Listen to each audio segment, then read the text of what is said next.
So Dad, meron tayong isang hot topic ngayon. Crypto o stocks. So marami mga nagsasabi na crypto is the way to go kasi marami daw sa kanila na kumikita ng 6 digits in dollars pa or naging milyonaryo daw sila sa crypto at mas madali daw kumita sa crypto kumpara sa stocks. Kasi ang crypto, mas madali yung barrier of entry, mas madali yung platform, madaling intindihin, buy, sell lang versus say stocks. But Dad, bilang isang ama na maraming experience sa industriya ng trading, investment, ano ang masasabi mo sa crypto o stocks?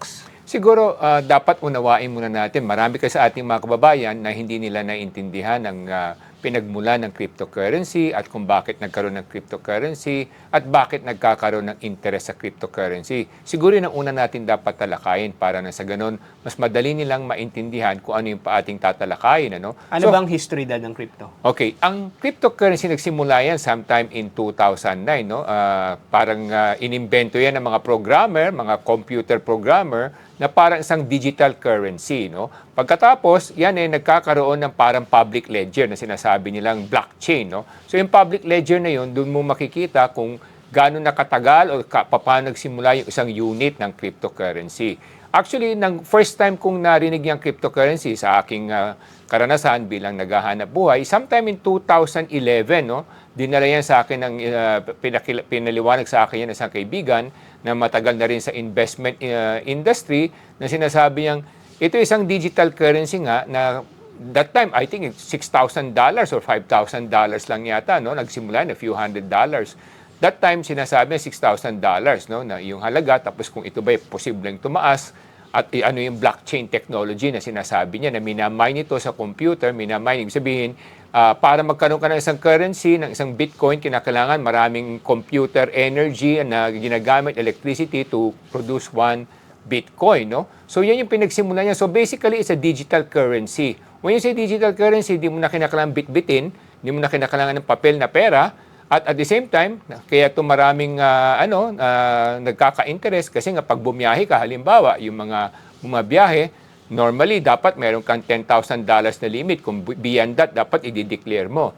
So marami na ayaw mag-declare kung magkano yung perang dala nila para magamit nila sa negosyo o kung saan mang pangangalakal. Kaya nagkaroon ng demand sa digital currency na to. Pero itong digital currency na to, take note, na ito'y sinimula ng mga programmer at wala to talagang regulation in terms of ano ba ang backup nito, no? Kasi ang ating mga pera, ang ating mga salapi, dollar man o piso, may backup yan. Ang backup niyan, either gold or foreign dollars or oil reserves, no? So yan yung backup ng mga pera natin. Ang cryptocurrency kasi, ang digital currency kasi, ang backup niyan, yung sinasabi nilang value ng minay na energy na ginamit sa produce ng isang Bitcoin, no? So hindi yan regulated ng mga central banks, no? So para siyang independent entity na nagkakaroon ng halaga kung may demand for that kind of currency, no? So it's a digital currency. So naging malaganap to lalo na nung ginagamit to ng mga illegal traders, yung mga nasa smuggling, nasa mga drugs at kung ano-ano pa. Kaya kung titingnan mo ngayon, yung halaga niya is already around $60,000. 13, 14 years ago, naalala ko, $6,000 lang yan. But take note also, na tumaas yan dati ng $30, $40, $50,000. Nag-drop down yan all the way to $10,000 ulit. No? So, yung Bitcoin. Napakataas o napakalawak ng kanyang fluctuation. So, yun ang problema sa Bitcoin. No? Masyadong fluctuating yung value. Kasi nga, hindi talaga siya back up ng any physical commodity or real exchange currency, no? So like dollar, gold, and oil. No? So yun ang problema ng Bitcoin. And how would you compare it sa stocks? Okay. Ang stocks naman kasi, when you buy a stocks, you are buying into the shares of a existing company na nakalista yan sa stock exchange, whether sa Pilipinas o sa abroad. So, ang binibili mo para maging isa ka sa mga may-ari ng kumpanya na tumatakbo or merong gagawing negosyo. So, yun ang pagkakaiba ng stocks, no? Ang stocks kasi, kung yung binili mong shares ng isang kumpanya like Coca-Cola, San Miguel, PLDT, or Globe, pag bumili ka ng shares na yan, at yung mga kumpanya ay tumatakbo at kumikita na, merong dividendo yan. So, ibig sabihin, pag kumikita yan, kada taon, nagdideklara yan ng mga dividendo. So meron kang kikitain kahit na hindi mo siya binebenta. So kinikita mo yung part of the income of the company. Yun ang kita mo. Saka yung halaga ng shares mo is based on the value and the income of the company. So pwede ka rin malugi sa stocks. Kung nalugi yung kumpanya, pwede rin bumagsak ang presyo. Kung masamang ekonomiya, pwede rin bumagsak ang presyo. So yun ang pagkakaiba ng stocks sa cryptocurrency. Siguro ang tanong ng iba, so saan ka dapat mag-invest? Sa cryptocurrency ba o sa stocks? Kasi marami nagsasabi, kumikita sila sa cryptocurrency. Di ba may mga nabalitaan kang ganyan? Yung mga crypto bros, talagang very passionate sila about crypto.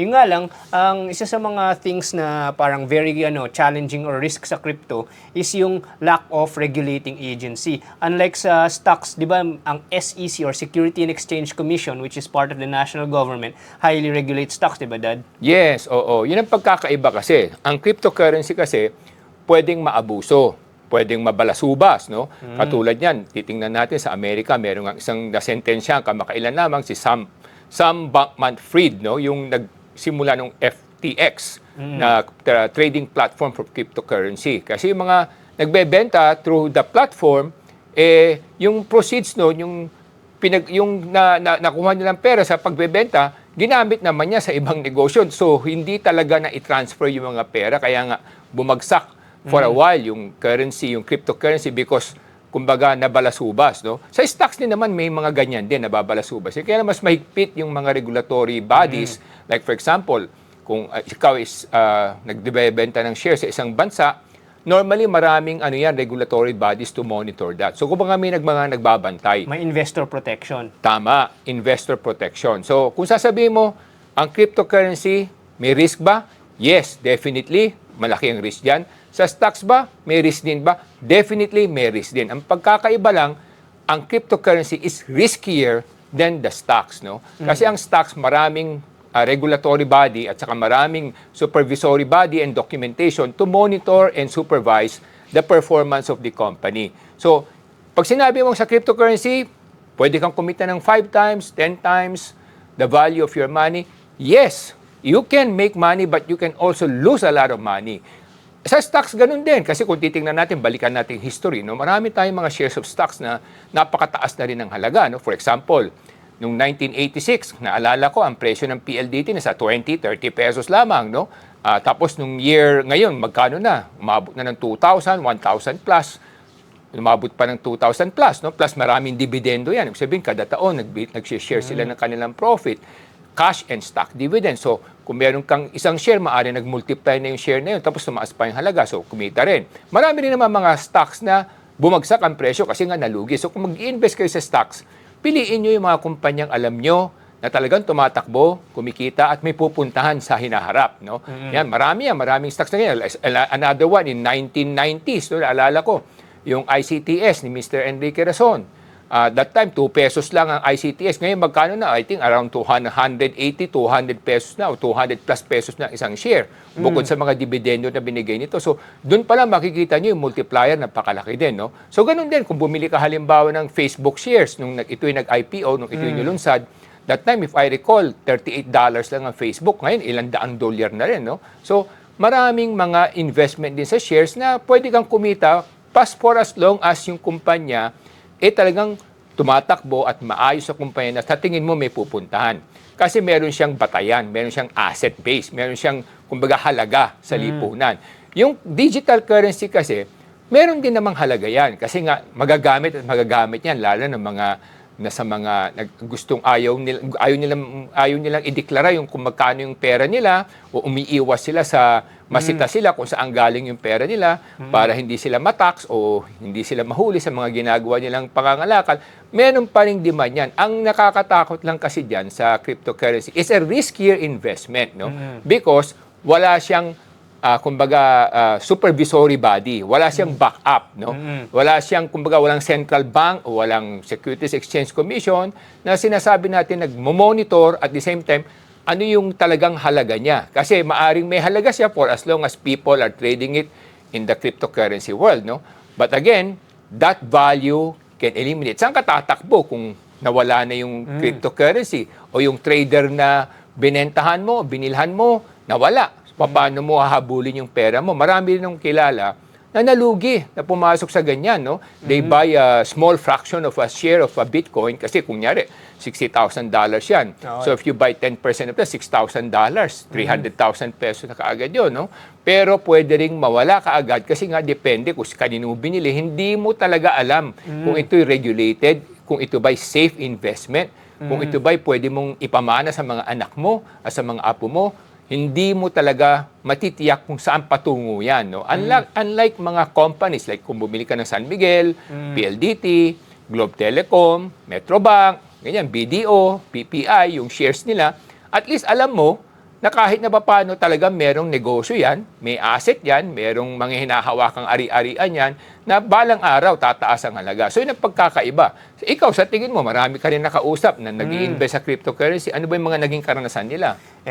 Usually, sinasabi nila, kumikita daw sila kasi talagang hinahype nila eh. So, hindi talaga siya based on fundamental trading eh. Yun yung basis ng pag-hype ng mga presyo nila eh. Parang, kumbaga, parang minamarket na rin nila sa mga iba-ibang community na bumili ng specific na crypto na to, na bago lang, tapos tumataas yung value pag sumakay, tsaka sila magbebenta. Pero yung mga sumakay, siguro karamihan sa kanila, sila yung nalugi na bumili ng mahal na crypto. Kaya yung basis ng value niya, very questionable eh. Pero isa pa yung may nagtatanong din na, how can you compare crypto naman with apple to apple? When I say that, kasi crypto is a currency. So, sasabihin nila, what's the difference between trading a cryptocurrency and a regular currency? Ngayon nga, yun ang kanina, nabanggit ko na rin yun. Ang cryptocurrency kasi is a digital currency. Ibig sabihin yan, nasa international computer system yan, no? Na merong ledger sila na tinatawag nilang blockchain to monitor that. Pero ang problema nun, that has no real kumbaga foundation. No? Unlike ng currency, for example, hawak mo piso. Ang piso, may backup yan sa central bank. Ibig sabihin, bawat piso na hawak mo, merong kapalit niya na ginto o dolyar. No? Kasi hindi sila pwede mag-print ng pera kung wala yung halaga na nakatumbas niyan sa kanilang vault. No? So ano ba yung sa vault nila? Kumbaga sa kanilang bangko, no? Kinakailangan meron silang dollar reserve or kinakailangan meron silang gold reserve. So that's the only time they can print the peso. Without that, if they print, is ipaparusahan tayo ng World Bank, no, tsaka ng International Monetary Fund kasi magiging walang bisa yung ating pera pagka nag-preprint ka ng pera na wala kang sufficient reserve, no. So yan ang proteksyon ng bawat mamamayan o kahit na taga-Amerika ganun din. Pag nag-preprint sila ng dollar, dapat meron silang sufficient gold reserves or oil reserves to back that up. So ibig sabihin, at least merong central bank o merong gobyerno na nasa likod ng iyong pera o papel na hinahawakan. Ang problema sa currency kasi, saan ka tatakbo kung sakaling nawala ng halaga yun, no? Yung cryptocurrency, saan ka tatakbo? No? Yun ang problema. Walang central bank regulation. Walang central bank. So kahit na sino, kaya nga katulad sinabi ko na abuso ni Sam Bankman-Fried. Maraming scam. Maraming scam, no? Maraming naloko, maraming nalugi. Maraming mga fake exchange platforms. Exactly, no? So yun ang problema doon sa ganyang klaseng currency or investment. Unlike yung regular currency or stocks, talagang when you trade it, there's actually accredited traders by the central bank or the Securities and Exchange Commission, di ba, Dad? Yes. So ang point ko is, at least kung mag-invest ka sa stocks, meron kang kahit na papano, alam mo, merong big brother na nasa likod mo na tumitingin at binabantayan kung ano man yung mga tama o mali na nangyayari. Sa cryptocurrency kasi, talagang open to para ka na sa gubat, no? Kahit na sino, pwede kang panain, pwede ka rin mamana, at pwede ka rin makatama, at pwede ka rin tamaan. So, yun ang problema rin. Kaya nga, yun ang pinag-iingatan lang natin. Tsaka meron isang incident back in the past, no, nung wala pang mga computer, may similar incident na nangyayari, no. Nung 1637 sa Europa, pinag-inita ng mga Dutch yung tulip. Yung tulip yun yung mga flower. So dati, talagang hinahype nila yung tulip na i-trade para magkaroon ng mas mataas na presyo. So nung yung mga tao sumakay, tumaas yung presyo ng tulips lang yun yung flower, na ang daming bumili ng mga kontrata para sa tulips, kontrata, so parang yun yung early cryptocurrency nila na hanggang pumutok na wala na makabili. At biglang nagbagsakan yung mga presyo back to its normal price na mumurahin lang yung tulip.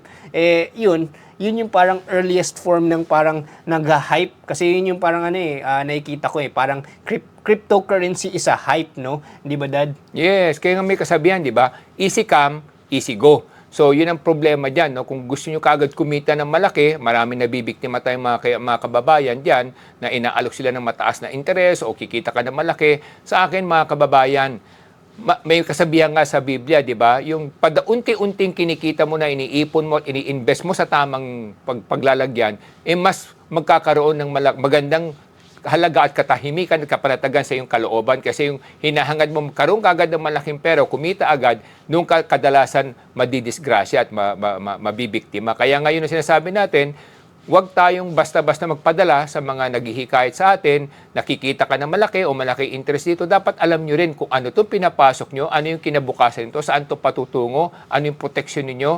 Kasi lahat naman ng classic investment may risk. Wala namang investment na walang risk. No? Kahit na saan ka mag-invest, saan mo ilagak yung pera mo, lagi merong risk yan. Maglagay ka sa lupa, pwede ring malusaw yung pera. Bakit? Maaring tirhan ng squatter, tapos hindi mo na magamit o hindi mo na mabenta, o maaring nung binili mo yung lupa, may iba palang nakapatong na titulo doon. So, may risk din yun, no? Kaya lang, siyempre, yung risk, no, mas mababa. Kasi no? may regulating bodies. May mga regulating body, no? Kunyari, for example, bumili ka ng lupa, pwede mong i-check sa Land Registration Authority o sa Registry of Deeds kung may ibang may-ari, bisitahin mo, bakuran mo, bantayan mo, at least maproprotektahan mo yung investment mo. Saka alam mo, kalaunan, tataas yung halaga. Ganun din, pag nag-invest ka sa stocks at yung binili mong shares, shares ng kumpanyang mga alam mo talagang medyo maayos at matitibay, like Meralco, like Globe Telecom, PLDT, Metrobank, BDO, medyo matitibay yung mga kumpanyang yan na meron talagang batayan yung halaga ng kanilang shares. No? Kumikita at merong mga asset yung kumpanya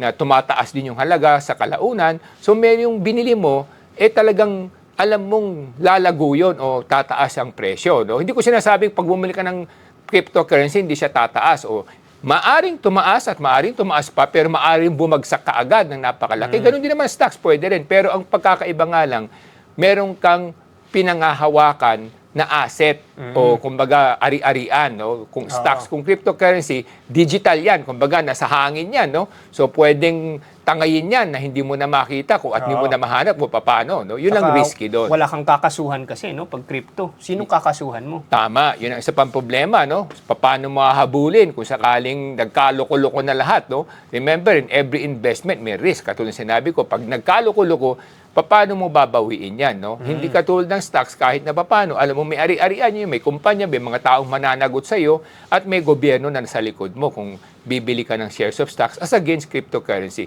Ang cryptocurrency kasi, pagka bumili ka niyan for speculative purposes, gusto mong tumaas ang presyo, para ka nang tumariya sa casino, no? Na pwede kang malugi. Pwede ka rin kumita, pero the chances are, the odds are against you. No? Kasi talagang napakahirap tansyahin kung paano ang galaw niyan. Dahil it's an international commodity now at hindi mo alam kung paano pupunta. Nung panahon ko, usong-uso yung commodity futures trading, no? Yung bibili ka ng gold, silver sa international market, maraming broker dito, marami rin akong kakilala na talagang nabiktima ng gusto riyan. So, ganun din. Kaya sa ating mga kababayan, ang maipapayo ko lamang, pag-aralan nyo maigi, no? Pag-aralan nyo maigi bago nyo pasukan ng isang investment, lalo na kung yung pera nyo pinaghirapan nyo at meron kayong pinaglalaanan, siguro mas mabuti, ibili nyo na lang ng lupa o ng stocks o i-time deposit nyo na lang para hindi kayo mabiktima. Ang paghahangad ng immediate na kita at malaking kita kaagad, diyan kadalasan kayo madidisgrasya. Okay, so yun yung ating mensahe ngayong araw. So, crypto, the value can go up and down. However, very risky kasi wala kang regulatory agency, walang government backing, talagang wild west and lawless land yan. Pwede kang talagang ma-scam at goodbye, wala ka na talagang panghahawakan.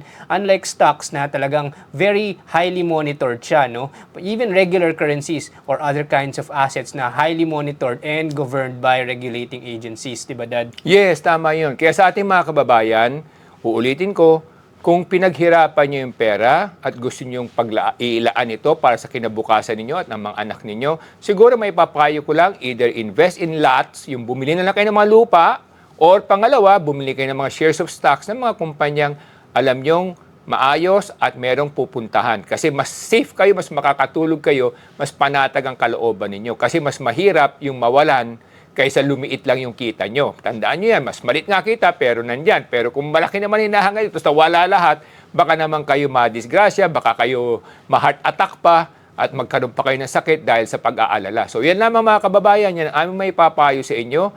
At Ako nga po pala si Michael Say, inyong dad ng bayan. Ako naman si Engineer Morgan Sai, ang inyong coach ng bayan.